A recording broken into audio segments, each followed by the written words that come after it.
ইউনূস আলাইহিস সালাম পার হয়ে চলে যাচ্ছেন। আল্লাহ তাআলা একটা মাছকে পাঠিয়ে দিল, যা খাবিতে খা, ইউনূসের খা। সুবহানাল্লাহ জোরে বলেন। মাছ এসে লাফ দিয়ে নদীর উপরে নৌকার মধ্য থেকে মাছ সবল দিয়ে ইউনূস আলাইহিস সালামকে গিলে খেয়ে ফেলেছে। একবারে গিলে খেয়ে ফেলেছে মাছ। ইউনূস আলাইহিস সালামকে খেয়ে ডুব দিল সাগরের তলদেশে। আবার আরেকটা মাছ চিন্তা করলো, দেখি আমারও তো ক্ষুধা লেগেছে, আরেকটা মাছ সে খাবে, কারণ নদীর মধ্যে বড় মাছ ছোট মাছের খাই কি খাই। ইউনূস আলাইহিস সালামকে যে মাছে খেয়েছে, আরেকটা মাছ এসে ওই মাছটা আবার খেয়ে ফেলেছে। আচ্ছা বলুন, ইউনূস আলাইহিস সালাম এখন আনন্দের মধ্যে আছে না বিপদের মধ্যে আছে? বড় বিপদ। একটা মাছে খাইলো ভালো, কিন্তু আরেকটা মাছে ওর শুদ্ধ খাইয়েছে। ইউনূস আলাইহিস সালাম ওই মাছের পেটের মধ্যে ঢুকে গেলেন, তারপরও কিন্তু অন্তরের মধ্যে একটু ভয় অনুভব করলো না, কারণ তারা ভালোবাসে মালিক আল্লাহ। ভয় করে কার? শুধু ভয় তাদের আল্লাহর, আর দুনিয়ার কোন ভয় তাদের অন্তরের মধ্যে নেই। তার কারণ হলো তারা কয় নম্বরের ঈমানদার? জোরে বলতে হবে, কয় নম্বরের?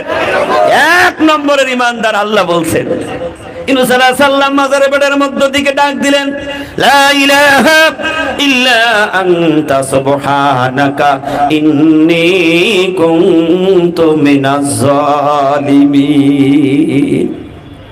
ইউনূস আলাইহিস সালাম সাগরের গভীর তলদেশ থেকে যখন ডাক দিলেন, পৃথিবীর কোন মানুষ টের পাইছে নাকি? কথা বলুন। ইউনূসের এই ডাক আকাশ জমিনের মধ্যে কেউ শোনে নাই। আমার মালিক আল্লাহ তাআলা বলেন, আমার ইউনূসের ডাক আমি শুনেছি, শুনে শুধু আমি আল্লাহ অপেক্ষা করি নাই, সাথে সাথে আমার ইউনূসের ডাকের জবাব দিয়ে দিলাম। ফাস্তাজাবনা লাহু ওয়া নাজ্জাইনাহু মিনাল গাম্মি ওয়া কাযালিকা নুনজিল মুমিনিন। সুবহানাল্লাহ জোরে বলেন। আল্লাহ ইউনূসের ডাক শুনে জবাব দিয়ে দিলেন। এবার মাছের পেটের মধ্যে ব্যথা শুরু হয়ে গেছে। দেখবেন দুনিয়ায় কোনো মানুষের পেটের সমস্যা হয়ে যদি ব্যথা করে, অনেক সময় গালের মধ্যে হাত দিয়ে বমি করার চেষ্টা করে। কথা বলেন, যে আমার পেটটা খালি হইলে আমার ব্যথা অনুভব থেকে আমি বেঁচে যাব, আমার পেটটা খালি হইলে আমার শান্তি আসবে, বমি করার চেষ্টা করে। মাছের পেটের যন্ত্রণা এমন বেড়ে গেছে, মাছ এবার চিন্তা করলো, বমি না করলে তো আমার পেটের মধ্যে ব্যথা সহ্য হয় না। মাছ এমন জোরে বমি করলেন, ভিতর থেকে ওই মাছটার পায়গুম্বারটা বেরিয়ে গেলেন।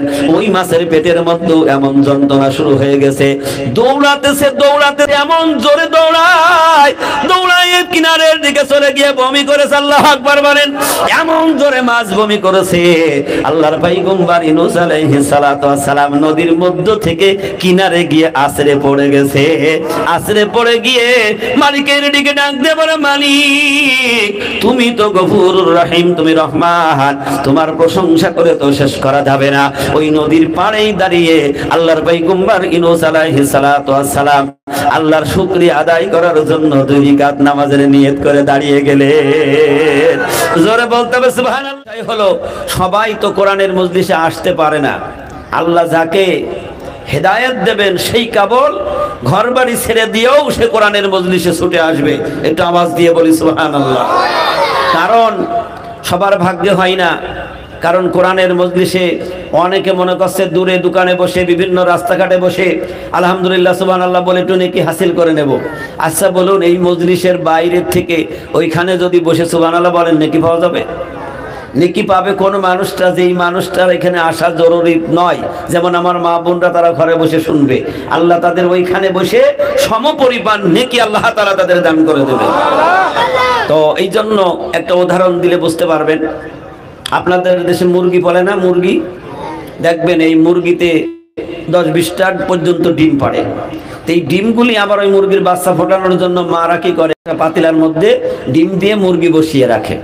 তো যখন মুরগিগুলা ওই পাতিলার মধ্যে বসানো হয় ডিম দিয়ে, তখন কোনো বৈজ্ঞানিকের ক্ষমতা নেই যে কোনটার বাচ্চা হবে আর কোনটার হবে না। যেটা দেখবে ভাঙবে ওর মধ্যে একই রকম। কিন্তু দেখা গেল যে কিছুদিন পরে কিছু ডিমের বাচ্চা হলো আর কিছু ডিমের বাচ্চা হয়নি। ওইটা নাড়লে তখন কি হয়, ওর ভিতরটা তখন খলবল খলবল করে। তখন ওই ডিমটা কিন্তু আর কোনো কাজে লাগার উপযোগী থাকে না, ঠিক না বেঠিক? তো ওই ডিমটা এমন হয়ে যায় বাড়ির মালিক যদি মনে করে 10 টাকা পিস ডিম ছিল, এখন যাক 1 টাকা নেব, আমি রাস্তায় দাঁড়াই, সবাইকে বলবো বাপু এই 1 টাকা ডিমের দাম তোমরা নিয়ে যাও। আচ্ছা বলুন, ওই ডিম আর নেবে? বাড়িওয়ালা কি খাইতে পারবে? তখন ওই ডিমের উপায় হবে কি? ডাস্টবিনে ফেলা ছাড়ার কোনো উপায় হবে না। তে বৈজ্ঞানিকরা রিসার্চ করে দেখলো যে মুরগির ডিমের মধ্যে সবার পুষ্টি সমান ছিল, কিন্তু কিছু বাচ্চা হলো আর কিছু ডিমের বাচ্চা হলো না। এর কারণটা কি? তখন রিসার্চ করে দেখা গেল যে মুরগির শরীরের যতটুকু আয়তন ছিল, তার যতটুকু শক্তি ছিল, সে তার নিজের পাখমের মধ্যে রেখে তার শরীরের তাপ হিট ওখানে প্রয়োগ করেছে। এবং যেই ডিম তার আয়ত্তের বাইরে মুরগির থেকে দূরে ছিল, এই ডিমের তাপ লাগে নাই, এই ডিমের উপরে তার শরীরের হিট না লাগার কারণে ওই ডিমটাও নষ্ট হয়ে গেছে, একটা বাজে ডিম হয়ে গেছে। তখন ওই ডিমটাকে ডাস্টবিনে ফেলা ছাড়ার কোনো উপায় নাই। এই জন্য আল্লাহ রাব্বুল আলামিন 18,000 মাখলুকাতের মধ্যে সবচেয়ে শ্রেষ্ঠ মাখলুক, শ্রেষ্ঠ করে দামি করে আল্লাহ রাব্বুল আলামিন আহকামুল হাকিমিন মানুষ বানিয়েছেন। ঠিক না বেঠিক? সমস্ত মানুষ দেখতে কি সমান কিনা? যেমন ডিম সমান, সব মানুষ দেখতে সমান, কিন্তু আল্লাহ রাব্বুল আলামিন 2টা জায়গায় ভাগ রেখেছেন, একটা হলো জান্নাত আর একটা হলো জাহান্নাম।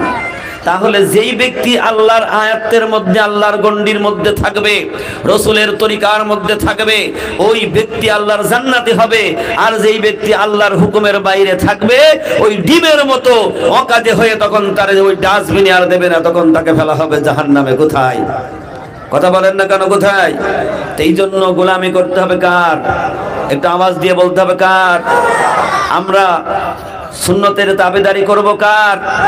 নবী মুহাম্মদ রাসূলুল্লাহ সাল্লাল্লাহু আলাইহি ওয়াসাল্লামের। এই জন্য আজকে যেই মজলিসে আমরা উপস্থিত হয়েছি, এই মজলিসটা হলো জান্নাতি মজলিস। এই মজলিসটা কি? জান্নাতি মজলিস। জান্নাতে কি সবাই যাবে? আর সবাই আসতে পারবে না। এমনও দেখা যাচ্ছে কাছের মানুষ আসে না, আবার অনেক দূরের মানুষ চলে আসে। এটা হচ্ছে কপালের ব্যাপার, ভাগ্যের ব্যাপার। সবার ভাগ্যে কিন্তু জোটে না, কারণ ভাগ্য হিদায়াত যার কপালে আছে সে ছাড়া কেউ হিদায়াতওয়ালা হবে না। আর একটু আমি আপনাদেরকে সামনে টেনে নিয়ে যাই। চাকর আর সাহেব, সাহেব চেনেন তো আপনারা? যে ব্যক্তি ধনী মানুষ, বড় লোক মানুষ, তারা সাহেব বলে, আর তার বাড়ি একটা চাকর থাকে, তাকে চাকর তো বলে। এখন এই সাহেব বড় একটা অফিসে চাকরি করে, আর চাকর তার বাড়ি পাহারা দেয়, বাজার ঘাট যা কিছু সব ওই চাকর কিন্তু দেখাশোনা করে। তো সাহেব বাড়ি থাকে না 1 সপ্তাহ, চাকরের দিয়ে বাজার করায়। কে বাজার করে? চাকরের দিয়ে বাজার করায়। এখন ছুটির দিন, মনে করেন রবিবারের দিন, অথবা অন্য দেশে আছে জুম্মার দিন, শুক্রবার, জুম্মার দিন, বাংলাদেশে জুম্মার দিন ছুটি আছে, শনিবার ছুটি আছে। তো এখন সাহেব মনে মনে চিন্তা করলেন, 1 সপ্তাহ তো আমি বাজার করিনি, আজকে ছুটির দিন আমি নিজের ইচ্ছা মতো বাজার করব। বাচ্চাগুলা থামানো কেউ নেই আপনাদের এখানে? এদেরকে ডেকে নিয়ে এসে বসানো যায় না?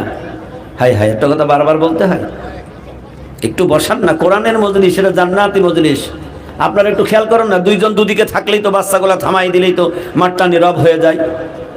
এতটুকু দায়িত্ব পালন না করতে পারলে কি হলো? তো সাহেব আর চাকর ওই যে গল্প করতে, সবাইকে খেতে নিয়ে আসেন, সবাইকে নিয়ে আসে এখানে বসিয়ে দেন, কোরআনের মধ্যে যে বসান, আমার সামনে বসান, আমি দেখবো কে গল্প করে। তো সাহেব বাজার করতে গিয়েছেন, চাকর চিন্তা করছে, তার বাজারের তালিকা দেখে চিন্তা করছে যে যেভাবে বাজার শুরু করেছে, না জানি আমার নামাজটা কি কাজাই হয়ে যায়। কারণ যে যেমন তার আন্দাজটা, তেমন মন তো তার দিকে। আল্লাহ রসুল বলছেন, আল মারু ইয়াকিসু আলা নাফসিহি, যে যেমন তার আন্দাজটা, ধারণাটা তেমন। ইমানদার মনে করে পৃথিবীর সব মানুষ ইমানওয়ালা, আর যেই ব্যক্তি ইমান থেকে দূরে আসে সে মনে করে সব বোধহয় আমার মতো। ঠিক না বেঠিক? তো চাকর মনে মনে চিন্তা করেছে, আল্লাহ না জানি আজকে জুম্মার দিন আমার নামাজটা নাকি কাজাই করে ফেলে, এত বাজার সদায়। হঠাৎ মসজিদের আজান জোর পড়ে গেছে। চাকর ডাক দিয়ে বলেন, এই সাহেব, মসজিদ তো ডাক দিয়েছেন আমাদের জন্য, আপনি কি নামাজটা পড়বেন না? সাহেব ডাক দিয়ে বলেন, এই বেটা, তুই যে আমার নামাজের কথাটা বললি, জীবনে কোনোদিন কি আমার নামাজ পড়তে দেখেছিস নাকি? চাকর বলছে, সাহেব দেখি নাই, ঠিক আছে, কিন্তু আমি আপনার দাওয়াত দিলাম, দাওয়াত পড়লে পড়েন, না পড়লে আমাকে একটু অনুমতি দেবেন, আমি নামাজটা পড়ে আসি, কারণ মসজিদটা আমার দিকে চেয়ে আছে। সুবহানাল্লাহ বলবেন না? মসজিদ কার দিকে চেয়ে আছে? নামাজি ব্যক্তির দিকে মসজিদ চেয়ে আছে। সাহেব মনে মনে চিন্তা করলেন, আমি নিজেও নামাজ পড়ি না, আবার যদি চাকরে না পড়তে দেই তাহলে তো দারুণ দোজখে যাব। সাহেব বলছে, যা মসজিদে যাবি, যা তাড়াতাড়ি বেরোবি। এবার চাকর মসজিদের মধ্যে চলে গেলেন, নামাজ আদায় করার জন্য দাঁড়িয়ে গেছে। আর সাহেব মসজিদের বাইরে দাঁড়িয়ে দাঁড়িয়ে দারোয়ানের মতো পাহারা করে। আল্লাহু আকবার বলেন। আল্লাহ তাআলা বলেন, হিদায়াত যদি কারোর কিসমতে না থাকে, কেউ তার হিদায়াত ওয়ালা বানাইতে পারে না। চাকর মসজিদের মধ্যে কার গোলাম? জোরে বলতে হবে, কার গোলাম? আল্লাহর গোলাম হয়ে গেছে। আর চাকর যার গোলামি করতো, সেই গোলামের মতো বাইরে দাঁড়িয়ে দাঁড়িয়ে পাহারা দিচ্ছে, আর আনাগোনা করছে কখন চাকর বেরাবে, আর চাকরের সাথে করে নিয়ে বাজার সদাই নিয়ে বাড়ি ফিরে যাব। মসজিদের মধ্যে নামাজ আদায় করেছে সাহেব বাইরে দাঁড়িয়ে। এবার নামাজ শুরু হয়ে গেছে, নামাজ শেষ হয়ে গেল। সব মানুষ মসজিদ থেকে এক এক করে বেরিয়ে যায়।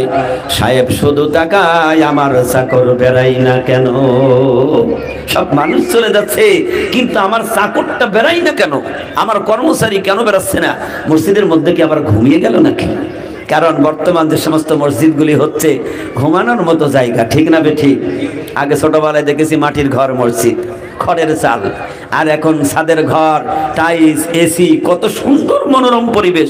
কথা ঠিক না বেঠিক? কথা বলতে হবে, ঠিক না বেঠিক? আপনারা একটু আওয়াজ দিবেন। অল্প মানুষ হলে কি হবে? আল্লাহর অসংখ্য ফেরেশতা এই মাহফিলকে বেষ্টন করে রেখেছে। সুবহানাল্লাহ জোরে বলুন।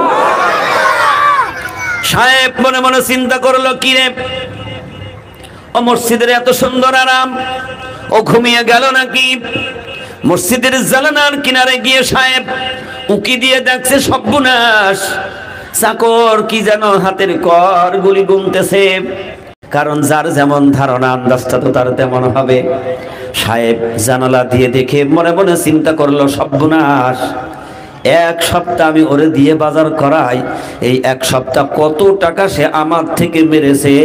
নিরালা বসে হয়তো হিসাব স্টার্ট করেছে। সাহেব বলে, বেটা বেরোবি না, কিসের হিসাব করিস? চাকর উত্তর দিয়েছে, সাহেব, আমি দুনিয়ার কোনো হিসাব করি না, আমি নামাজের পরে আমার মালিক আল্লাহ রাব্বুল আলামিনের নামের তাসবিহ পাঠ করছি, সুবহানাল্লাহ আলহামদুলিল্লাহ ওয়া লা ইলাহা ইল্লাল্লাহ আল্লাহু আকবার। সুবহানাল্লাহ জোরে বলেন। আমি আমার মাওলা পাকের নামের তাসবিহ পাঠ করি। সাহেব আবার ডাক দেয়, তাহলে তাড়াতাড়ি বেরো, বেরোবি না? বাড়ি কি যাব না? বেলা অনেক হয়ে গেল। ও চাকর আবার উত্তর দিয়েছে, সাহেব, যে আল্লাহ তাআলা আপনাকে মসজিদের মধ্যে ঢুকতে দেয় নাই, ওই খোদা কেন জানি গো আমাকে মসজিদের মধ্যে ঢুকলে বাইরে যাইতে দেয় না। এর নাম হলো হেদায়েত, এর নাম হলো কপাল। কথা ঠিক না বেঠিক? এই জন্য হেদায়েতটা বড় ভাগ্যের ব্যাপার। হেদায়েত আল্লাহ কাকে করবেন কেউ জানে নাই। রাসূলের বাড়ির কাছে আবু জেহেলের বাড়ি, উতবা সাইবা মুগিরার বাড়ি ছিল, হিদায়াত আল্লাহ হইতে পারে নাই। কোথায়? আফ্রিকার কৃতদাস বিলাল রাদিয়াল্লাহু তাআলা আনহু মসজিদের কাছে নবীজির কাছে এসে কালেমা পড়ে হিদায়াত আল্লাহ হয়ে গেলেন। আর আল্লাহ তার সম্মান মর্যাদা এত বাড়িয়ে দিলেন যে আল্লাহ রাসূলের মসজিদের মুয়াজ্জিন বানিয়ে দিলেন। হ্যাঁ, কত বড় সম্মানী হয়ে গেল। একটা কালো কুচ্ছিত মানুষ, যার চেহারা ভালো না, দাঁতগুলি উঁচু উঁচু, মাথার চুলগুলি এরকমের তাল গাছের মতো খাড়া ছিল, আর শরীরটার রং ছিল একেবারে কালো পোশাকের মতো। সেই মানুষটা কি হয়ে গেল? রসুলের মসজিদের মুয়াজ্জিন হয়ে গেল। আল্লাহ সম্মান মর্যাদা বাড়িয়ে দিলেন কিসের কারণে? রসুলের সুন্নতের দাবিদারি করার কারণে, আল্লাহর হুকুম মানার কারণে, নবীর ভালোবাসা অন্তরে নেওয়ার কারণে আল্লাহ মর্যাদা সম্মান বাড়িয়ে দিলেন। সুবহানাল্লাহ বলবেন না? আজকে যারা আমরা এই জান্নাতের বাজার পেয়েছি, এখান থেকে জান্নাতের টিকিট খরিদ করতে হবে, ঠিক না বেঠিক? জান্নাত ভেঙে গেলে আর জান্নাত পাওয়া যায় না। বাদশা হারুন আর রশিদ রহমাতুল্লাহ আলাইহি আর বিবি জুবাইদা একদিন ঘুরতে বেরিয়েছেন, হেঁটে হেঁটে ঘুরে বেড়াচ্ছেন। যাইতে যাইতে দেখছেন একটা ধুলাবালির মধ্যে একজন আল্লাহর পাগল বসে রয়েছে। আর ওই পাগল বসে বসে কি যেন গুনগুন করে আওয়াজ করছে, ধুলাবালি দিয়ে ছোট ছোট ঘরের আকৃতি করে বলছে, এইটা হলো ছোট জান্নাত, এইটা হলো তারপরের জান্নাত, এইটা হলো তারপরের জান্নাত। এরকমের হাঁকাচ্ছে। কে আসরে জান্নাত কুরাই করবে, তাড়াতাড়ি কুরাই করে নাও। বিবি জুবাইদা আল্লাহ ওয়ালা ছিলেন, তিনি চিন্তা করলেন, কি রে ও জান্নাত বিক্রি করছে, আমার তো জান্নাতের দরকার। সুবহানাল্লাহ বলেন। আমার একটা জান্নাতের তো দরকার, কারণ জান্নাতের টিকিট যদি পাওয়া যায় এর চাইতে বড় আর কোনো কিছু নাই। বিবি জুবাইদা বাদশা হারুন আর রশিদ রহমাতুল্লাহ আলাইহিকে ডাক দিয়ে বলেন, স্বামী, ওই যে জান্নাতের টিকিট বিক্রি করছে, তুমি আমার একটা টিকিট ক্রয় করে দাও না। বলে, তোমার তো মাথা খারাপ, কারণ ও পাগল ধুলাবালির ঘর বানিয়েছে, আর ওটা কি জান্নাতের টিকিট হইতে পারে? বলেন না, আমার মন বলছে নিশ্চয়ই জান্নাতের টিকিট বিক্রি হচ্ছে। সুবহানাল্লাহ বলবেন না? নিশ্চয় জান্নাতের টিকিট বিক্রি হচ্ছে। বাদশা হারুন আর রশিদ রহমাতুল্লাহ আলাইহি তিনি আল্লাহওয়ালা ছিলেন, তারপরেও তিনি মানতে পারলো না। না হইতে পারে না, ওই বেটাটা পাগল মানুষ, সে কেমন করে জান্নাতের টিকিট দেবে? কিন্তু বিবি জুবাইদা এমন নাসর হয়ে লাগলেন, না, আমাকে দিতে হবে, আমার জান্নাতের টিকিট না দেওয়া পর্যন্ত আমি ঘরে যাব না। বাদশা হারুন আর রশিদ রহমাতুল্লাহ আলাইহি বলেন, আমিও তো তোমার দিতে পারবো না, তবে তুমি যা পারো তাই করো। তিনি তারপরও তার মন বলেছে, ওই পাগলের কাছ থেকে আমি একটা টিকিট নেব। টিকিটের মূল্য কত বললো? 30,000। কত হাজার? 30,000। এবার বলছে, বাদশা হারুন আর রশিদ, শোনো, তুমি যে আমার গলার চেনটা দিয়েছো 30,000 টাকা দাম, এই চেনটার বিনিময় আমি আজকে জান্নাতের টিকিট ক্রয় করে নেব। কারণ তুমি এটা আমাকে দিয়েছো, আমারটা আমি যা ইচ্ছা তাই করতে পারি, কারণ তুমি তো আমাকে দিনমোহর হিসাবে দিয়েছো, আমি এইটা দিয়ে জান্নাতের টিকিট কিনে নেব। পাগলের কাছে যায়, বলছে, বাবা তুমি আমার এই অলংকারটা নাও, টিকিট একটা দাও। ধুলাবালির মধ্যে বসে রয়েছে ওই আল্লাহর বান্দা এক টুকরা কাগজ দিয়ে বললেন, নাও বিবি জুবাইদা, এইটা ভালো করে রাখবে, এইটা হলো তোমার জান্নাতের টিকিট। সুবহানাল্লাহ বলেন। বাদশা হারুন আর রশিদ রহমাতুল্লাহ আলাইহি তিনি তুচ্ছল্য মনে করলেন যে কখনো হইতে পারে না, কারণ কে জান্নাতের টিকিট বিক্রি করছে একটু পরেই তার কথাটা বলে দেব। রাতে দুজনাই এক খাটে শুয়ে রয়েছেন। সুবহানাল্লাহ বলেন। এক বিছানার মধ্যে বিবি জুবাইদা আর হারুন ঘুমিয়ে আছে। দুজনার রাতে স্বপ্ন হচ্ছে। বাদশা হারুন আর রশিদ রহমাতুল্লাহ আলাইহি তিনি স্বপ্নে দেখছেন যেন দুনিয়া কায়েম হয়ে গেছে, হাসর কায়েম হয়ে গেছে, দুজনাই হাসরের ময়দানে। এবার আল্লাহ তাআলার পক্ষ থেকে ডাক এসে গেল, বিবি জুবাইদা রে, যা জান্নাতে চলে যা। বাদশা হারুন আর রশিদ রহমাতুল্লাহ আলাইহি সব শুনছে, সব দেখছে। চিন্তা করলেন, বিবি জান্নাতে যাচ্ছে, আমিও আমার বিবির সাথে জান্নাতে চলে যাব। দুজনাই চলে যাচ্ছেন জান্নাতের দরজায়। যখন চলে গেছে, জান্নাতের দরজায় পৌঁছানোর সাথে সাথে ফেরেশতা বিবি জুবাইদাকে ঢুকিয়ে দিয়ে হাত আড়াল করে দিয়ে বলে, বাদশা, এই জান্নাত তো তোমার নয়, এই জান্নাতে তুমি যাইতে পারবা না, এই জান্নাত তো বিবি জুবাইদা ক্রয় করে নিয়েছে। যখন হাত বাঁধিয়ে দিয়ে ধাক্কা দিয়েছে, বাদশা হারুন আর রশিদ রহমাতুল্লাহ আলাইহির ঘুম ভেঙে গেল। বিবি জুবাইদা ওই একই স্বপ্ন দেখছে, আমি জান্নাতের মধ্যে ঢুকছি, কিন্তু আমার স্বামীকে জান্নাতে ঢুকতে দেওয়া হচ্ছে না। সকালবেলা বাদশা তো পাগল বলা হয়ে যাচ্ছে, কি স্বপ্ন দেখলাম, তাহলে নিশ্চয় আমার বিবি তো জান্নাতের টিকিট ক্রয় করে নিয়েছে। কারণ আমারও তো একটা জান্নাতের দরকার হবে, কারণ ওই জান্নাতে তো আমার যাইতে দেই নাই, আমি ঢুকতে পারলাম না। সকালবেলা তিনি সিংহাসন থেকে বেরিয়ে পড়লেন। ওই পাগলের তালাশে, পাগল কোথায় কোথায় পাগল খুঁজে বেড়ায়, টাকা পয়সা সোনা দানা হাতে নিয়ে দৌড়ায় পাগলের মতো। আর যাইতে যাইতে যখন সেই পাগলকে পেয়ে গেল, যায় বলছে, সোনা দানা যা লাগবে তুমি বলো, কত টাকা লাগবে বলো, কিন্তু সব বিনিময় আমার একটা জান্নাতের টিকিট দিতে হবে।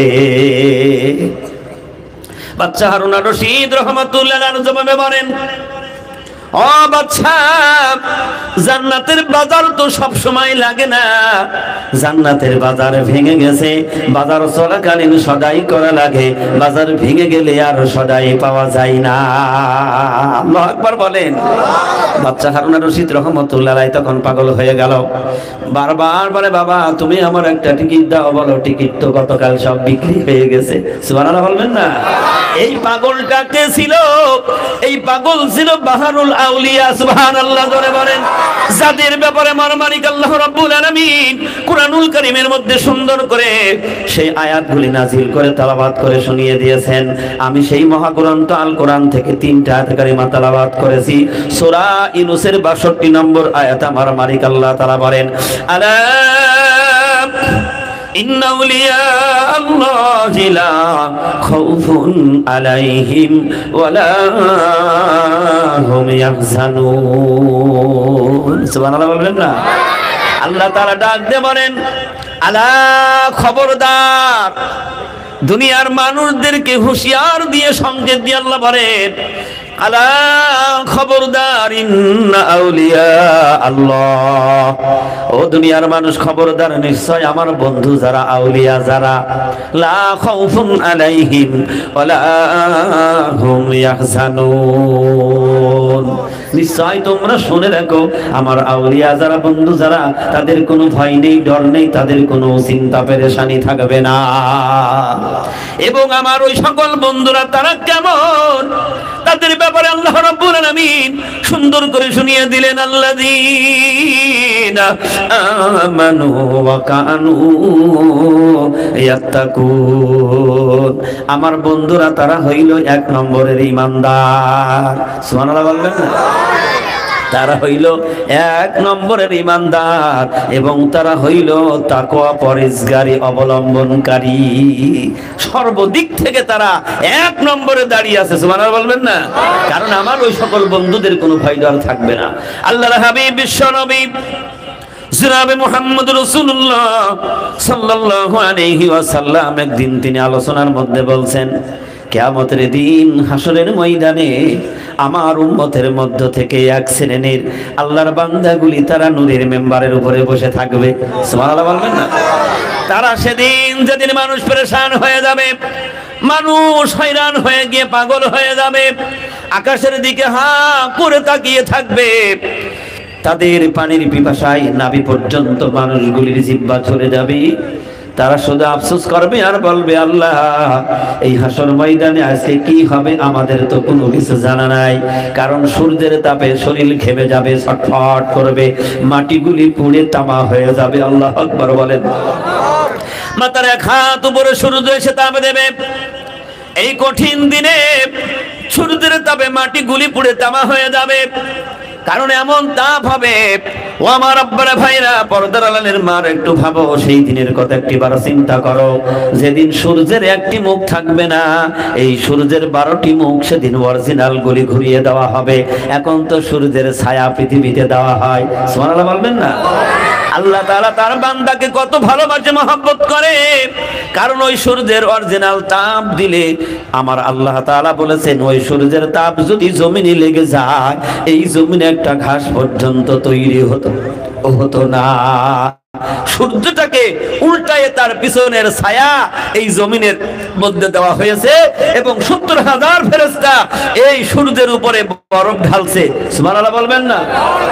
আল্লাহ বান্দার কত ভালোবেসেছেন, কত মহব্বত করেছেন। একটু কি আমরা খেয়াল করে দেখেছি যে আল্লাহ কত ভালোবাসে? এই বাবুরা,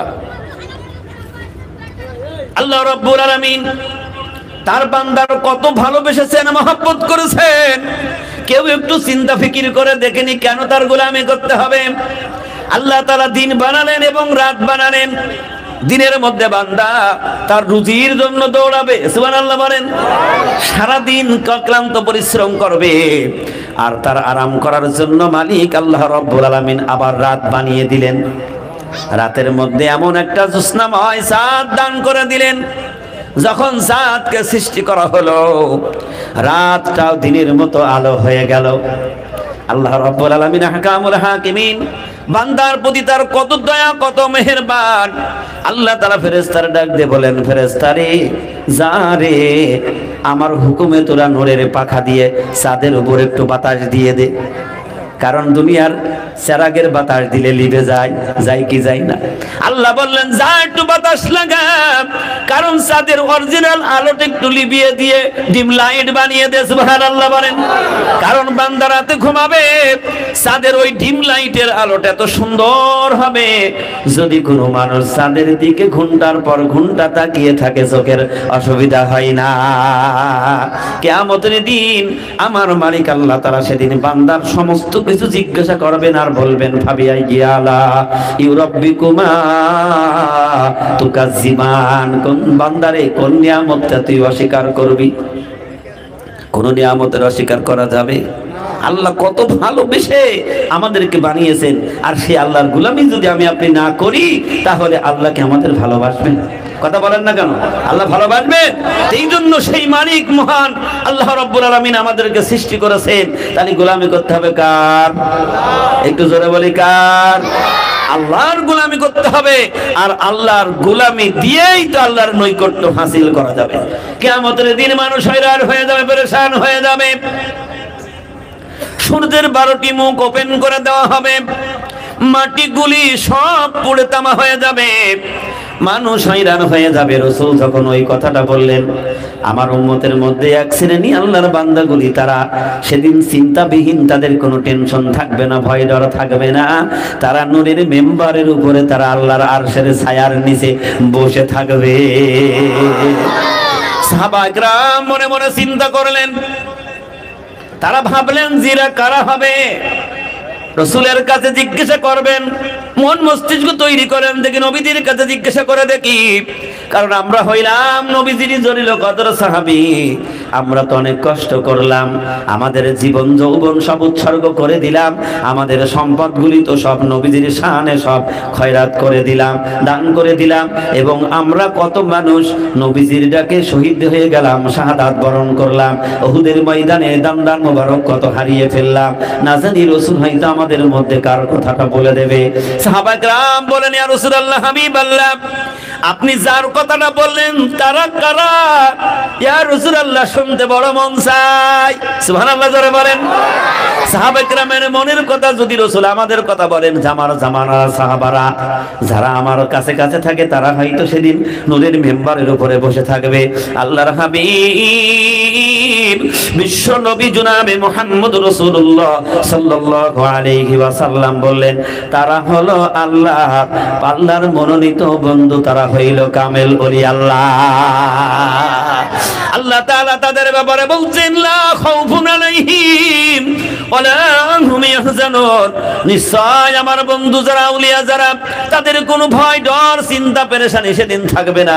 নবীজি বলেন, ওই সকল আউলিয়ারা তারা ওই কঠিন হাসরের দিনে তারা আল্লাহর আরশের ছায়ার নিচে আল্লাহর তৈরি নূরের মেম্বারের উপরে তারা বসে থাকবে। এই জন্য ওলি আল্লাহর কাছে যাইতে হবে। ঘোষণা কার? জোরে বলুন না কার? এমন মানুষ আছে তারা ওলি আল্লাহর নাম শুনতে চায় না, আছে না নাই? ওলি আল্লাহকে ভালোবাসে না, পছন্দ করে না। কারণ ওলি আল্লাহর কাছে যাওয়ার কথা পৃথিবীর কোন মুহাদ্দিস মুফতি বলে নাই, আল্লাহর নবীরাও বলে নাই, কিন্তু কে বলেছে সর্বপ্রথম? আমার মালিক আল্লাহ রাব্বুল আলামিন মহাগ্রন্থ আল কোরআনের মধ্যে স্পষ্ট করে শুনিয়ে দিলেন, ইয়া আইয়ুহাল্লাযীনা আমানুত্তাকুল্লাহা ওয়া কুনু মাসাদিকিন। আল্লাহু আকবার বলেন, জোরে বলুন না সুবহানাল্লাহ। আল্লাহ রাব্বুল আলামিন মহাগ্রন্থ আল কোরআনের মধ্যে ডাক দিলেন, হে ঈমানদারেরা, তোমরা যারা আমি আল্লাহর প্রতি ঈমান এনেছো, আমি আল্লাহকে ভয় করো, অকুনু মা সাদিকিন, আর আমার সত্যবাদী যারা, আমার বন্ধু যারা, তাদের অনুসরণ অনুকরণ করো, তাদের ইত্তেবা করো, তাদের কাছে যাও। তাদের কাছে গেলে তোমরা কি হবে? সোজা রাস্তাটা বোঝার শক্তি পেয়ে যাবে। কোন পথে চললে তুমি ভালো হইতে পারবে, কোন পথে থেকে ফিরে আসলে তুমি ইমানদার হতে পারবে। এই জন্য জালালউদ্দিন রুমি রহমাতুল্লাহ আলাইহি সুন্দর করে বলেছেন, সোহবতে সালে তোরা সালে কুনাত, সোহবতে তলে তোরা তলে কুনাত। সৎসঙ্গে হয় স্বর্গবাস। ভালো মানুষের সাথে যদি কোনো মানুষ বন্ধুত্ব করে, ওই মানুষটা ভালো মানুষ হয়, কথা ঠিক না বেটি? কোন মানুষ যদি কামারের সাথে বন্ধুত্ব করে, কামারের কাজটা যে খারাপ তা কিন্তু নয়। মনে করেন না কামারের কাজটা ছোট কাজ, না তা নয়। আল্লাহর পয়গম্বর দাউদ আলাইহিস সালাতু ওয়াস সালাম তিনি কর্মকার ছিলেন, কামার ছিলেন। সুবহানাল্লাহ বলবেন না? আল্লাহর পয়গম্বর তিনি কামার ছিলেন, লোহা পিটায়ে তিনি বস্ত্র বানাইতেন। না না, লোহা পিটানো লাগতো না। সুবহানাল্লাহ বলেন। আমরা দুনিয়ার সাধারণ মানুষ লোহাটারে আগুন দিয়ে গরম করে হাতুড়ি দিয়ে পিটাই অস্ত্র বানাই। আর আল্লাহ রাব্বুল আলামিন তার বন্ধুদেরকে কত ভালোবেসেছিলেন, পয়গম্বরদেরকে কত ভালোবাসতেন। দাউদ আলাইহিস সালাতু ওয়াস সালামের হাতের থামার মধ্যে আল্লাহ তা মুজিজা দিয়েছিলেন। সুবহানাল্লাহ বলবেন না? এমন মুজিজা, লোহাটারে যখন অস্ত্র বানাবার নিয়ত নিয়ে ধরতেন, যখনই অস্ত্র বানাবার নিয়ত নিয়ে ধরতেন, তখনই হাতের তালুর মধ্যে লোহাটা গলে পানি হয়ে যেত। আর অস্ত্র বানাবার ইচ্ছা করতো, যেদিকেই টান দিত সেদিকেই যেয়ে দাও কুড়াল অস্ত্র হয়ে যেত। সুবহানাল্লাহ বলেন। আর দাউদ আলাইহিস সালাতু ওয়াস সালাম ওইগুলি বাজারে বিক্রি করে রুজি রুটির ব্যবস্থা করত। ইতিহাসটা আমরা ঘুটে দেখি না, পড়ে দেখি না। 1,24,000 পয়গম্বর পৃথিবীতে এসেছে, কোন পয়গম্বর তার উম্মতের কাছ থেকে টাকা পয়সা নিয়ে সংসার চালান নাই। সুবহানাল্লাহ বলবেন না? কিন্তু আমার মতো হুজুর আমরা 1,00,000 টাকা 50,000 না নিলে তাফসিরে যাইনি, এরকম আছে না নাই? আল্লাহ রাব্বুল আলামিন পয়গম্বরদেরকে দিয়ে শিখিয়ে দিয়েছেন, কোন পয়গম্বর কোন উম্মতের কাছ থেকে নিয়ে সংসার চালাই না হয়। সমস্ত পয়গম্বরের কথা ছেড়ে দিয়ে শেষ পয়গম্বর আখেরি জামানার নবী বিশ্ব নবী জনাবে মুহাম্মদ রাসূলুল্লাহ সাল্লাল্লাহু আলাইহি ওয়াসাল্লাম তিনি এত কষ্ট করেছেন, পেট মুবারকে পাথর বেঁধেছেন ক্ষুধার তাড়ায়, কিন্তু তারপরও কোন সার উম্মতের কাছ থেকে বলে নাই আমার খাবার হয় নাই, তোমরা হাদিয়া দাও, টাকা দাও, পয়সা দাও, খাবার দাও। আল্লাহু আকবার বলেন। এরকমের কোন দাবিদারি করে নাই, দিন প্রচার করে কোনো টাকা পয়সা নেয় নাই। কারণ আল্লাহ রাব্বুল আলামিন কালাম পাকের মধ্যে সুন্দর করে শুনিয়ে দিয়েছেন, ইত্তাবিউ মাল্লা ইয়াসআলুকুম আজরাউ ওয়া হুম মুহতাদুন। আল্লাহ তাআলা বলেন, ইত্তাবিউ মাল্লা ইয়াসআলুকুম, তারাই হলো মুহতাদ, হিদায়াত প্রাপ্ত, তারাই হলো দ্বীনের দায়ী, যারা দ্বীন প্রচার করবে, বিনিময়ে কোনো টাকা পয়সা নেবে না। কথা কার? যারা বলতে হবে কার? এই কথা হলো আমার মালিক আল্লাহ। আল্লাহ বলছে তারা দ্বীন প্রচারের বিনিময়ে টাকা নেয় না, হাদিয়া, নজর, সালামি, কদম মুছি কিছুই গ্রহণ করে না। তারা হলো নিজে হিদায়াত প্রাপ্ত। আর তাদের কাছে জানা যাবে, তাদের অনুসরণ অনুকরণ যারা করবে, কারণ ওই হিদায়াত প্রাপ্ত মানুষগুলি হইল আমি আল্লাহর বন্ধু, তারাও তাদের কাছে যাবে, হিদায়াত প্রাপ্ত হয়ে যাবে। জামানার মুজাদ্দিদ হযরত মাওলানা সুফি মুফতাদান গাসি রাহমাতুল্লাহ আলাইহি 1876 খ্রিস্টাব্দে বাগবাড়ি মানিকালায় হাক্কানি আঞ্জুমান আমার মুর্শিদ একটি দরবার প্রতিষ্ঠা করেছেন। এ পর্যন্ত কেউ বলতে পারবেন কি মুরিদের টাকা নিয়ে সংসার চালায়? কোন দান বাক্স সেখানে নাই, হেডলাইনে লিখে দিয়েছে বিনা পয়সায় দ্বীন ও দুনিয়ার শান্তি ও মঙ্গল রূহানি তরক্কের উপায়। সুবহানাল্লাহ বলবেন। একটু জোরে বলুন না সুবহানাল্লাহ। এই জন্য আল্লাহ তাআলা বলেন, ইয়া আইয়ুহাল্লাযীনা আমানুত্তাকুল্লাহ, হে ঈমানদারেরা তোমরা যারা আমি আল্লাহর প্রতি ঈমান এনেছো, আমি আল্লাহকে ভয় করো, ভয় করবার মতো ভয় করো। বান্দা যদি সত্যি ঈমানদার হয় আর আল্লাহকে ভয় করে, তাহলে ওই আল্লাহ রাব্বুল আলামিন সর্ব অবস্থায় সর্বক্ষণে ওই বান্দার সকল সাহায্য করা আমার আল্লাহর জন্য ওয়াজিব হয়ে যায়। আর ঈমানদার হইলেই তো সে আল্লাহর ভয় করবে। আর যদি সে আল্লাহর ভয় তার না থাকে, বুঝতে হবে সে এখনো প্রকৃত ঈমানদার হইতে কথা বলেন না কেন? ইমানদার হইতে পারেন। আপনাদের কষ্ট হচ্ছে, খুব তাড়াতাড়ি শেষ করে দেবো ইনশাল্লাহ কষ্ট হলে। যদি আল্লাহর ভয় তার ভিতরে থাকে তাহলে বুঝতে হবে ও ঈমান এনেছে। আর ঈমান না থাকলে আল্লাহর ভয় থাকবে না। আবার ঈমানদার হয়েও যদি আল্লাহর ভয় না করে তার ও ঈমানের কোনো মূল্য। কথা বলেন না কেন? বুঝাবার জন্য একটু দেরি হতে পারে। আর আপনারা যদি রাগ করে চলে যান তাহলে আর আমি কি করবো বলেন? কারণ এই মজলিসটা জান্নাতি মজলিস। সুবহানাল্লাহ বলবেন না? এখানে জান্নাতি মজলিস। আল্লাহ রাসূল নিজে বলেছেন, যেখানে কোরআনের আলোচনা হয়, যেখানে দ্বীন আলোচনা হয়, ওলি আল্লাহর হুকুমে যেই মজলিসটা হয়, সেই মজলিসটা হলো দুনিয়ার একটা জান্নাতের মজলিস হয়ে যায়। জোরে বলুন সুবহানাল্লাহ। তাহলে আমরা যারা জান্নাতে বসেছি, জান্নাতে যারা যাবে সহজে তারা জান্নাত থেকে বাহির হবে। জাহান্নামী ওনারা কাঁদতে থাকবে জান্নাতে যাওয়ার জন্য, সেদিন আফসোস করবে, কেটে কেটে পাগল হয়ে যাবে। কারণ জান্নাতের নাজ নিয়ামত জাহান্নামে গিয়েও তারা দেখতে পারবে। হায়রে, এক সমাজে এক জায়গায় এক গ্রামে বসবাস করেছি, আর আজকে তারা জান্নাতের মধ্যে কি আনন্দে আছে। যেই ব্যক্তি এক জাররা পরিমাণ ঈমান নিয়ে দুনিয়া থেকে যাবে, সেও একদিন তার ওই সাজা ভোগ করার পর একদিন জান্নাতে যাবে। সুবহানাল্লাহ বলবেন না? সেও কিন্তু একদিন জান্নাতে যাবে। আল্লাহ রাব্বুল আলামিনের সেই জামানায় জান্নাতি ওয়ালারা জান্নাতের মধ্যে সুখ করবে। কেমন রহমান আল্লাহ একটু খেয়াল করে দেখি। একজন আল্লাহর বান্দা জাহান্নামের মধ্যে পুড়ে পুড়ে শেষ হয়ে গেছে। পুড়ে পুড়ে এমন শেষ হয়ে গেছে জাহান্নামের তলতে সে এক কোণায় পড়ে রয়েছে। পড়ে থেকে তিনি চিন্তা করলেন, দুনিয়ায় তো পয়গম্বরের কাছে শুনেছি, আল্লাহওয়ালার কাছে শুনেছি, যে ব্যক্তি আল্লাহকে ডাকতে থাকে ওই ব্যক্তি তো সে নাজাত পেয়ে যায়। কারণ দুনিয়ায় তো অপরাধ করেছি, ভুল করেছি। তবে এখন জাহান্নামের মধ্য থেকে একটু চিৎকার মেরে দেখি আল্লাহ আমার কথা শোনে নাকি। সুবহানাল্লাহ জোরে বলুন। আল্লাহ রাব্বুল আলামিন বলেন, আমার বান্দা যেখানে যেই অবস্থায় আমাকে ডাক দেয়, আমি সাথে সাথে আমার বান্দার ডাকে সাড়া দেই। আল্লাহ তার ইতিহাসগুলি বান্দার কাছে শুনিয়ে কোরআনুল কারীমের মধ্যে সবগুলি বর্ণনা করে আল্লাহ তাআলা শুনিয়েছেন। আল্লাহ ডাক দেয় বলেন, ও দুনিয়ার মানুষ, আমি আল্লাহ কেমন একটু খেয়াল করো। আমার পয়গম্বর ইউনূস আলাইহিস সালামের দিকে একটু তাকাও। ইউনূস আলাইহিস সালাম যেদিন নদী পার হয়ে উম্মতের প্রতি একটু রাগ করে চলে যাচ্ছে, হুকুম নাই আল্লাহর কাছ থেকে। আল্লাহু আকবার বলেন। সামান্য একটু ভুল, আমি আল্লাহর কাছে হুকুম নেই নাই, উম্মতের প্রতি রাগ হয়ে গেছে। ইউনূস আলাইহিস সালাম দাওয়াত দেয়, উম্মতের দাওয়াত মানে না। মনের মধ্যে রাগ করেছে, তোদের কওম থেকে আমি চলে যাব, তোদের কাছে আর থাকবো না। এই যে নিয়ত করে তিনি আল্লাহর বিনা অনুমতি নিয়ে তিনি দরিয়া পার হয়ে চলে যাচ্ছেন। আল্লাহ বলছে, পয়গম্বর আমি তোমার আবার একটু পরীক্ষা করে নেব। তুমি উম্মতের প্রতি রাগ করে চলে গেল কেন? কারণ তোমাকে আমি রাসূল করে পাঠিয়েছি, তুমি তো দাওয়াত দেবে আর হিদায়াত বানিয়ে দেব আমি আল্লাহ। আল্লাহ তার হাবিব বিশ্ব নবীকে ডাক দিয়ে বলেন, হে পয়গম্বর, আমি আপনাকে পৃথিবীতে দারোগা করে পাঠাই নাই। আল্লাহ তাআলা বলেন, আমি তোমাকে পৃথিবীর মধ্যে পাঠিয়েছি হিকমতপূর্ণ জ্ঞান দিয়ে, বুদ্ধি দিয়ে আমি তোমাকে প্রেরণ করেছি। আল্লাহ পাক কালাম পাকের মধ্যে রাসূলের ব্যাপারে বলছেন, নুদউ সাবিলি রাব্বিকা বিল হিকমাতি ওয়াল মাউইজাতিল হাসানা। ও পয়গম্বর, তোমার কাজ হবে যুক্তি দিয়ে, পরামর্শ দিয়ে, ভালো কথা বলে দ্বীন বুঝিয়ে দেবে।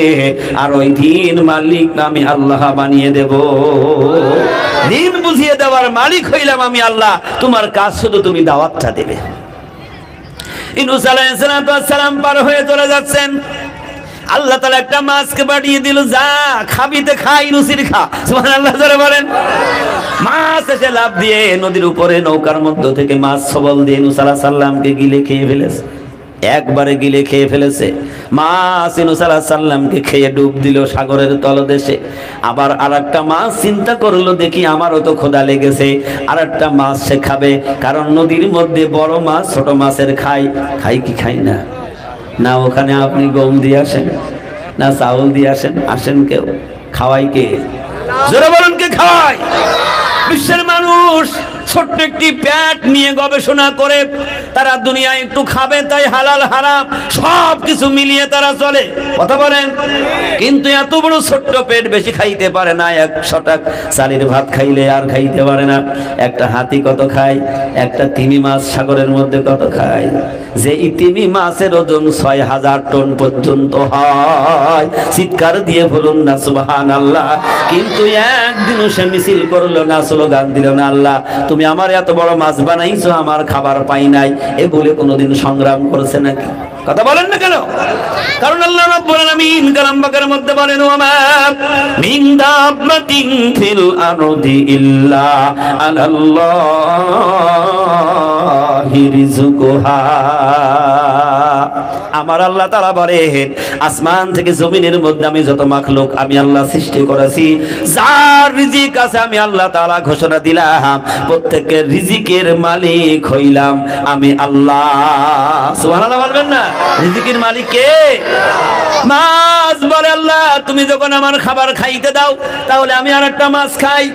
এবার ইউনূস আলাইহিস সালামকে যে মাছে খেয়েছে, আর একটা মাছ এসে ওই মাছটা আবার খেয়ে ফেলেছে। আচ্ছা বলুন, ইউনূস আলাইহিস সালাম এখন আনন্দের মধ্যে আছে না বিপদের মধ্যে আছে? বড় বিপদ। একটা মাছে খাইলো ভালো, কিন্তু আর একটা মাছে বড় শুদ্ধ খাইয়েছে। ইউনূস আলাইহিস সালাম ওই মাছের পেটের মধ্যে ঢুকে গেলেন, তারপরও কিন্তু অন্তরের মধ্যে একটু ভয় অনুভব করলো না, কারণ তারা ভালোবাসে মালিক আল্লাহ। ভয় করে কার? শুধু ভয় তাদের আল্লাহর, আর দুনিয়ার কোন ভয় তাদের অন্তরের মধ্যে নেই। তার কারণ হলো তারা কয় নম্বরের ইমানদার? জোরে বলতে হবে, কয় নম্বরের? 1 নম্বরের ইমানদার। আল্লাহ বলছেন, ইউনূস আলাইহিস সালাম মাজারের পেটের মধ্য থেকে ডাক দিলেন, লা ইলাহা ইল্লা আনতা সুবহানাকা ইন্নী কুনতু মিনাজ জালিমিন।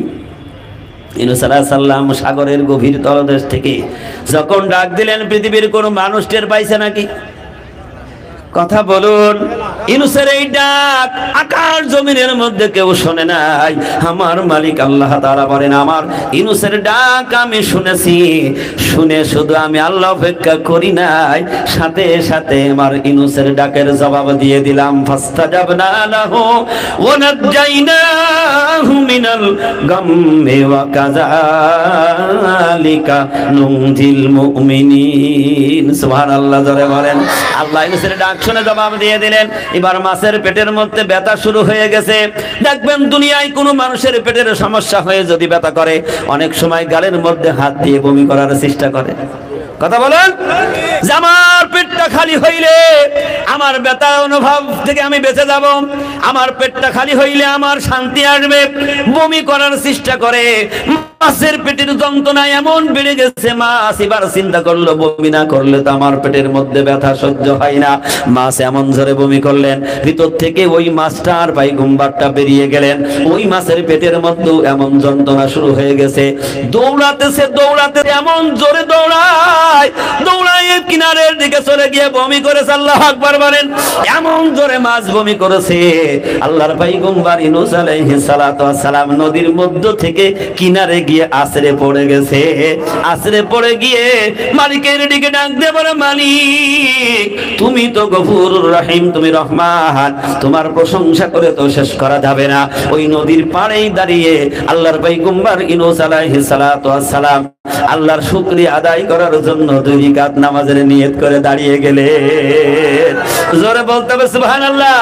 জামানার মুজাদ্দিদ হযরত মাওলানা সুফি মুক্তাদাম গাজী রাহমাতুল্লাহ আলাইহি এই শুকরিয়া, আল্লাহর শুকরিয়া আদায় করার জন্য একটা মসজিদে যাবেন, বলবে বাবা ওযু করে 2 রাকাত নামাজ আদায় করো। মসজিদ শেষ হয়ে গেলে, এত বড় নিয়ামতের অধিকারী হয়ে গেলে আল্লাহর শুকরিয়া আদায় করার জন্য আবার 2 রাকাত নামাজ আদায় করো। কিন্তু আমরা মানুষ বলি আল্লাহর এই ব্যাপারটাকেও বুঝতে পারি না, ঠিক না বেঠে? এই জন্য আল্লাহ তাআলা বলেন তুমি আল্লাহর ভয় করো। যে ব্যক্তি আল্লাহকে ভয় করবে, আল্লাহ তাআলা বলেন আমার মুমিন মুমিনাত যদি তারা আমার কাছে ভয় করে, আমার কাছে সাহায্য চায়, আমি আল্লাহ তাদের সাহায্য না করে পারি না। আল্লাহ কালাম পাকের মধ্যে তার দলিল দিয়েছেন, ওয়া কানা হাক্কান আলাইনা নাসরুল মুমিনিন। জোরে বলি সুবহানাল্লাহ। আল্লাহ বলেন মুমিনের জন্য সাহায্য করা আমি আল্লাহর জন্য ওয়াজিব হয়ে যায়। সাহায্য কে করে? আল্লাহ বলেন মুমিনের জন্য সাহায্য করা আমি আল্লাহর জন্য ওয়াজিব হয়ে যায়।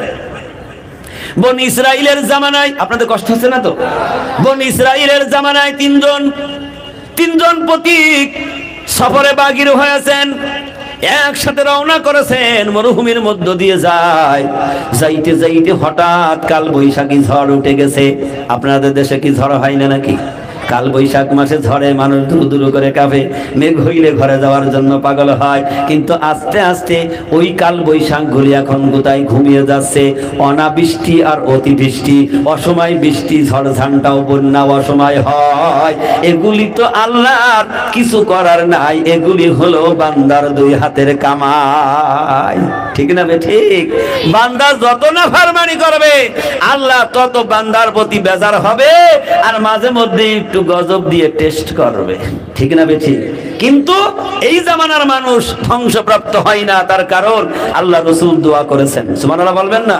আর আগের যত পয়গম্বর ছিল, পয়গম্বরের উম্মতেরা তারা নাফরমানি করেছে, আর আল্লাহর কাছে তারা গজব চেয়েছে, আর কওমকে ধ্বংস করে শেষ করে দিয়েছে। ঠিক না বে ঠিক? আর এই জাতি যতই নাফরমানি করুক আল্লাহ শেষ করবে না, কারণ তার বন্ধু হাবিব দোয়া করেছে। শুধু তাই নয়, সেই হাবিবের মনোনীত উম্মত যারা, নাইবি নবী যারা, নাইবি রাসূল যারা, ওয়ারাসাতুল আম্বিয়া যারা, আল্লাহর বন্ধু কামেল ওলি আল্লাহরা, তারা সর্বক্ষণ আল্লাহর কাছে দোয়া করছে। আল্লাহ বলছে আমি সব ফেরত দিতে পারি, কিন্তু আমার ওই ফকিরের দোয়া আমি ফেরত দিতে। সুবহানাল্লাহ বলবেন না? ফকির কারা? ওই ফকির তো দুনিয়ার ফকির নয়, ওই ফকির হলো আল্লাহর ফকির। সুবহানাল্লাহ জোরে বলো। সুফি মুফতি আজম গাছী রাহমাতুল্লাহ আলাইহি ওই ফকির দপ্তর হাসির কর্ণে বলা কামেল ওলি আল্লাহ, এতে কোনো সন্দেহ নেই। একটু পরীক্ষা করুন, আপনি রিসার্চ করুন, কোরআন রিসার্চ করে দেখুন। হাক্কানি আঞ্জুমান আজান গাছী রাহমাতুল্লাহ আলাইহি শেষ জামানার তিনি কামেল ওলি আল্লাহ আছেন, এতে কোনো সন্দেহ নেই। কোরআনের মধ্যে যা বলছে আপনি মিলান, একটু পড়ে দেখুন। শুধু নাক শিটকাইলে চলবে না। দূর থেকে যদি মনে করি ও আচ্ছা, বলুন যে ব্যক্তি যত পানিতে নামবে তার শরীরটা তত, কথা বলুন না কেন? কিন্তু পানিতে যে না নেমেছে তার শরীর ভেজবে। মধু বোতলে আছে, মধু খাই নাই, মধুর টেস্ট সে পাবে। যখনই খাবে তখন সে মধুর কি স্বাদ, মধুর টেস্ট সে বুঝতে পারবে। হাইটে চলে যাচ্ছেন, সলিমুদ্দির দোকানে এত বড় বড় রসগোল্লা। আচ্ছা বলুন, আপনি রসগোল্লা জীবনে জিব্বাই লাগাই নাই, ওর কি স্বাদ আছে বুঝতে পারবেন? ও লাগেসের মধ্যে, ওই সুকেসের মধ্যে যত স্বাদের মিষ্টি থাকুক, ওর স্বাদ আপনি পাবেন না। যখনই যাই বলবেন বেটাটা মিষ্টি দাও না, একটু খাই, যখনই চামচ দিয়ে কেটে গালে লাগাইবেন তখন বুঝবেন যে সত্যিই তো এই রসগোল্লা তো আসলেই রাজভোগ। আর যে না খেয়েছে সে জীবনে বুঝতে পারবে নাই। রসুলের জামানায় যারা রসুলের কাছে যায় নাই, তারা আসল সোজা রাস্তা, হিদায়াতুল রাস্তা বোঝে নাই। তারা গুমরাহি হয়ে দুনিয়া থেকে জাহান্নামী হয়ে গেছে। আর ওই জামানার মানুষ যারা রসুলের কাছে গেছে, নবীর কাছে তাদের জীবন সারেন্ডার করে দিয়েছেন, নবীর হাতে হাত দিয়ে কালেমা গ্রহণ করেছে, আল্লাহ রসুল দুনিয়ায় থাকতেই তাদেরকে জান্নাতের সার্টিফিকেট হাতে তুলে দিয়েছে। এই জন্যই এখনো আল্লাহর ডাকে যারা সাড়া দেবে না, কামেল ওলি আল্লাহকে চিনবে না, সেখানে যাবে না, প্রকৃত হিদায়াত ওয়ালা সে হইতে পারবে না।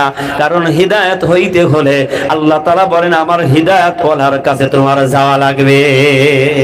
যেমন আরেকটা উদাহরণ দিয়ে বলি, প্রত্যেকের শরীরের কাপড়ের ময়লা লাগে, লাগে কি লাগে না? কাপড়ে ময়লা লাগে। এই ময়লা কিন্তু আপনি সাফ করতে পারেন না, সাফ করার জন্য বাজারের সাবানের দরকার। কথা বলেন না কেন? বাজারের সাবান লাগবে, অথবা ভীম পাউডার লাগবে। আছে তো আপনাদের দেশে সাবান অথবা পাউডার লাগবে। এখন আপনি মনে করছেন সাবানের মধ্যে অনেক গুণ আছে, শক্তি আছে, ময়লা সাফ করতে পারে। ও সার্ফ এক্সেল পাউডারে ময়লা সাফ করতে পারে, ওর মধ্যে অনেক পাওয়ার আছে। এখন ওই জামার পাউডার ভাঁজ করে আপনার আলমারিতে রেখে দেবেন, শ্বশুর বাড়ি যেদিন যাবেন বের করে পরে যাবেন। আচ্ছা বলুন, বের করার পর জামা পরিষ্কার হবে না ময়লা থেকে যাবে? ও সাবান কিয়ামত পর্যন্ত ওর সঙ্গে রাখলেও ও কখনো জামা পরিষ্কার করার শক্তি ওর মধ্যে নাই, কিন্তু ওর মধ্যে পাওয়ার আছে, ময়লা দূর করে দেবে। দূর করার জন্য তৃতীয় একজন ব্যক্তি লাগবে। তুই সাবান দিয়ে পানি দিয়ে ভিজা ওর উপরে ঘষা দে, তারপরে খাসা দে, তারপরে ময়লা বেরিয়ে যাবে, আয়রন করবি আর জামা গাই দিবি। লোকে দেখলে তুই বাজারে যাবি, তারপর বলবে কি বেটা খুব মানান পোশাক মনে হয়, শ্বশুর বাড়ি যাবে। আমার আল্লাহ তাআলা বলেন, বান্দা যখন তার গুনার বোঝা মাথায় নিয়ে, কষ্ট হচ্ছে নাকি, গুনার বোঝা মাথায় নিয়ে যখন আল্লাহ ওয়ালার কাছে যাবে, নাইবে নবীর দরবারে যাবে, নাইবে নবী তার কাছে যে নূরের চশমা আল্লাহ দান করেছে, ওই নূরের চশমা তার চোখে লাগিয়ে দিয়ে হিদায়াতের কালেমা পড়িয়ে দেবে, গুনাহগুলি সব মাফ হয়ে যাবে, আর অন্তরটা নূরে নূরান্বিত হয়ে যাবে। আর ফেরেশতা তার জন্য অপেক্ষা করবে, বান্দা আসবি কখন, তোর মেহমান হিসাবে পৌঁছে দেব আল্লাহর বাড়ি।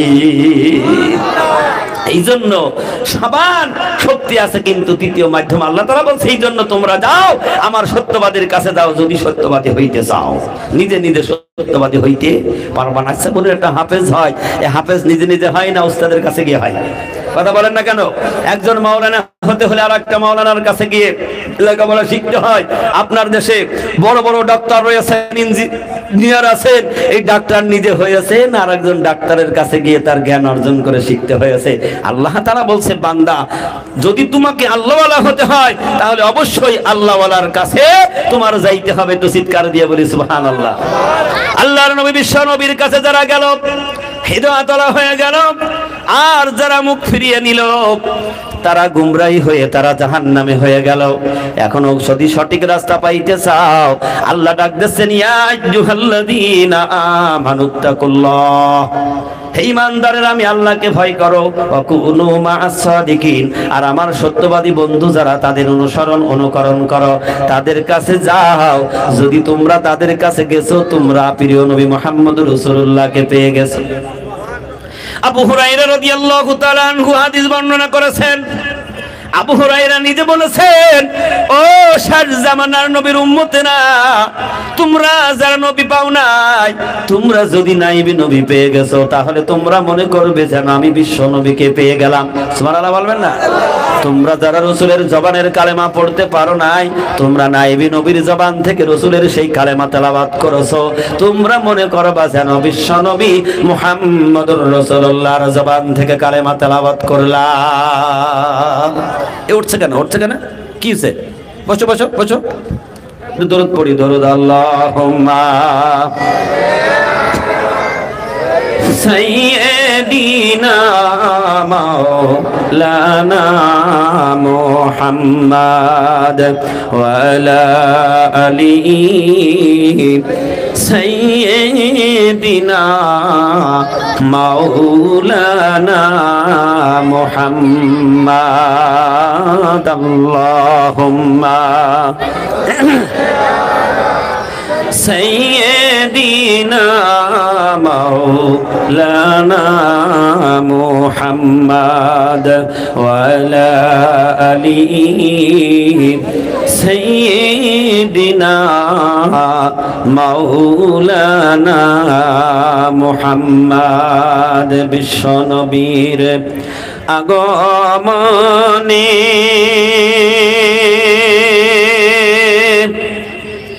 দয়াল নবীর আগমনে সারা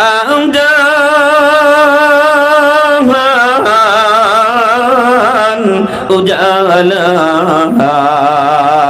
সেই নবীর নামে দরুদ পড়ে ভাইজান, সেই নবীর নামে দরুদ পড়ে ভাইজান, মিটাও সকল বেদনা।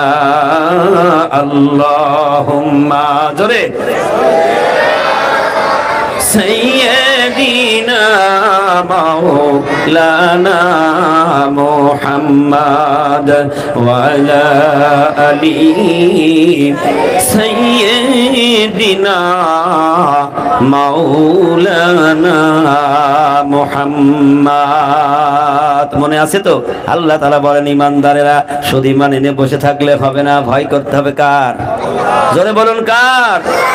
বনি ইসরাইলের জামানার 3 জন মানুষ একসাথে রওনা করেছে। কাল বৈশাখী ঝড় শুরু হয়ে গেছে, মরুভূমির মধ্যে কোথায় যাবে, কোথায় পালাবে? চিন্তা করলো পাহাড়ের দিকে দৌড়াও, পাহাড়ের মধ্যে অনেক গর্ত আছে, গুহা আছে, ওর মধ্যে গিয়ে একটু আশ্রয় নেব, কারণ ঝড়ের কবল থেকে বাঁচতে হবে, একটু আশ্রয় জায়গায় যাইতে হবে। 3 জন একসাথে দৌড়ায় গিয়ে পাহাড়ের গুহার মধ্যে গিয়ে কোন রকম 3 জন বসেছে, কারণ এত বৃষ্টি আর এত ঝড়, বাইরে দাঁড়িয়ে থাকা অসম্ভব। আচ্ছা বলুন, ঝড় আর বৃষ্টির সময় বাইরে দাঁড়ানো যায়? অনেক ভয় আছে না নাই? বড় বড় অনেক সময় শিলা পাথর পড়ে কি পড়ে না? আবার মেঘের গর্জন শুনলে জান ছাতকায়ে ওঠে, কি ওঠেন কিনা বলো? তোমার যত অহংকার হোক, যত বড়াই হোক না কেন, সবচেয়ে তুমি তো দুর্বল। আল্লাহ বলছেন, ওরে বান্দা, কেন তুই আমার গোলামি করিস না? তুই কি একটিবার ভেবে দেখেছিস আমি তোর সবচাইতে শ্রেষ্ঠ করে বানাইছি, কিন্তু তোকে তো আমি দুর্বল করে বানিয়েছি। মানুষ দুর্বল না সবল? জোরে বলুন। একটা গরুর বাচ্চা হয়, 10 মিনিট লাগে না, উঠে দৌড়ায়, দাঁড়িয়ে মার স্তন থেকে দুধ খায়, লাফ দিয়ে দৌড়াদৌড়ি করে, ঠিক না বে ঠিক?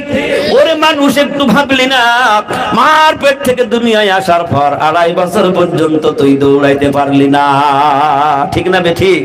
মা যদি কাজ করে শুইয়ে দিয়েছে, ওই অবস্থায় শুয়ে থেকেছি, মা শীত করে শুইয়েছে, উপর হওয়ার শক্তি ছিল না, উপর করে শুয়াইলে শীত হওয়ার শক্তি ছিল না, প্রসাব পায়খানার মধ্যে হাবুডুবু খেয়েছি, ওই অবস্থায় যদি মা তার সন্তানকে যদি ভুলে যেত, ওরে বান্দারা একটু চিন্তা করলি না তোর পায়খানা প্রসাবের মধ্যে ওইগুলি খেয়ে তোর মৃত্যু হতো, কেউ ঠেকাবার ছিল না, কারণ তুই তো দুর্বল, ঠিক কিনা বলেন? কিন্তু ও কথাগুলি শেষ আসবে, কিন্তু সেই মারে আমরা কেউ চিনতে পারি না।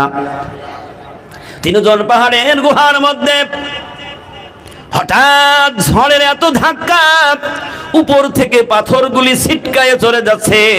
হঠাৎ একটি বড় পাথর গড়াতে গড়াতে সে গুহার মুখটার উপরে দাঁড়িয়ে গেছে। আল্লাহু আকবার বলেন। এত বড় পাথর গুহার মুখ আটকিয়ে গেছে। মনে মনে চিন্তা করছে, যাকগে বৃষ্টি ঝড় ছেড়ে গেলে ওইটা ধাক্কা দিয়ে ফেলে আমরা বাহির হয়ে চলে যাব। কিন্তু বৃষ্টি থেমে গেছে। এবার একজন আল্লাহর বান্দা পাথরে ধাক্কা দেয়, নড়ে না, একটু নড়ে না, বলে কি সর্বনাশ। 2 জন একসাথে ধাক্কা দেয়, নড়ে না। 3 জন, তাদের 3 জনের শক্তি 6টা হাত দিয়ে পাথরের ধাক্কা মারে, পাথর কিন্তু নড়াতে পারে না। আচ্ছা বলুন, এখন বিপদ না আনন্দের সময়? কথা বলতে হবে। বিপদ, এমন বিপদ। 3 জন বলছে, কাছে তো টেলিফোন নেই, মোবাইল নেই, কারণ সেই জামানায় এ মোবাইল আসিল নাকি? ছিল। চিঠি লাগবে কোথায়? খাতাও নেই, কলম নেই, পোস্ট করবে কোথায়? চিঠি লিখতে পারলো তো চিঠির পোস্ট অফিসে যাইতে পারবে না। আর ওই পাহাড়ের মধ্যে তো মানুষ সামনে যায় না, কিন্তু কেউ তাদের চিৎকার শুনবে না। চিন্তা করলো 3 জনার এর মধ্যে মৃত্যু হবে, বাবা মার মুখ দেখা যাবে না, সন্তানের মুখ দেখতে পারবো না, খবরই জানবে না, এর মধ্যে 3 জন মৃত্যু হবে, শুটকি মাছ হয়ে মরতে হবে। উপায় আছে না নাই? কথা বলেন না কেন? আমি জানি আপনারা পরীক্ষায় লিটার নিয়ে ফেল করবেন। উপায় আছে না নাই? কথা বলেন না কেন? উপায় আছে, উপায় আছে। আল্লাহ রাব্বুল আলামিন ডাক দিয়ে বলছেন, বান্দা আমার, কোন বান্দা যদি আমার দিকে আধা হাত আগিয়ে আসে, আমি আল্লাহ তার দিকে 1 হাত আগিয়ে যাই। সুবহানাল্লাহ বলুন। আর একটু জোরে বলুন সুবহানাল্লাহ। আমার বান্দা যদি আমার দিকে হেঁটে অগ্রসর হয়, আমি আল্লাহ তার দিকে দৌড়ায় যাই। আমার বান্দা যদি আমার দিকে দৌড়ায়, আমি বিদ্যুতের গতির চাইতেও ওই বান্দার দিকে দৌড়ায় যাই। সুবহানাল্লাহ। আমার বান্দা যদি কোনো মজলিসে বসে আমি আল্লাহকে ডাক দেয়, আমি আল্লাহ তাআলা, ও বান্দা তোর চাইতে বড় মজলিসের মধ্য থেকে আমি আল্লাহ তোরে স্মরণ করি। আল্লাহ বলছেন, ফাযকুরুনি আযকুরুকুম ওয়াশকুরুনি ওয়ালা তাকফুরুন। তোমরা আল্লাহর স্মরণ করো, আল্লাহ তোমার স্মরণ করবে। কোরআনের কথা। সুবহানাল্লাহ বলেন। 3 জন চিন্তা করলে এখন বড় মুসিবতের সময়, আমাদের দুনিয়ায় আর কেউ নেই, আছে কে? জোরে বলতে হবে, কে আছে? বিপদে পড়লে মানুষ আল্লাহর ডাকে বিপদ উদ্ধার হয়ে গেলে কিন্তু ভুলে যায় মানুষ আছে না নাই, নামাজ পড়ে না, রোজা করে না, আল্লাহর ভয় তার অন্তরের নাই, খড় ঘরে বাস করে, ঝড় উঠেছে, ও লা ইলাহা ইল্লাল্লাহ পড়িয়ে যাচ্ছে। আছে না নাই? আবার দেখা যাচ্ছে নামাজের ধার ধারে না, বড় ঝড় দেখে ঘরে দাঁড়িয়ে আজান দিয়েছে, আল্লাহ বাঁচাও। ঝড় থেমে গেছে আর মনে নাই আরাম মানুষ আছে না নাই? কথা বলেন না কেন? অনেক মানুষ আছে, করোনা এসে গেল, সব মানুষ আল্লাহ আল্লাহ করে, এখন আবার আস্তে আস্তে অবিশ্বাসীরা বড় বড় নেতারা এক এক জায়গায় দৌড়াইছে ডাক্তারের কাছে, মুসলমানরা মসজিদের কাছে, যারা অন্য ধর্মের মানুষ তাদের ধর্মের কাছে গিয়ে হানা দিল। কেউ রক্ষা করে না, বাঁচে না। খোলা ময়দানে দাঁড়িয়ে আকাশের দিকে দুটো হাত উঁচু করে বলছে, হে আকাশের মালিক, আল্লাহু আকবার বলেন, হে আকাশের মালিক, আর রক্ষা করার কেউ নাই, তুমি ছাড়া আর কেউ নাই। বিপদ এসে গেলে ডাকো রে বান্দা, বিপদ সরে গেলে আর মনে থাকে না। আল্লাহ বলছে, ভালো অবস্থায় আর খারাপ অবস্থায় তুমি আরামে থাকো আর দুঃখে থাকো আর সুখে থাকো, যদি তুমি আমি আল্লাহকে ডাক দাও, আমি আল্লাহ তোমার ডাকে সাড়া দেব, আমি তোমাকে ওই বিপদের মধ্যে রাখবো না। ওয়া কানা হাক্কান আলাইনা নাসরুল মুমিনিন। সুবহানাল্লাহ।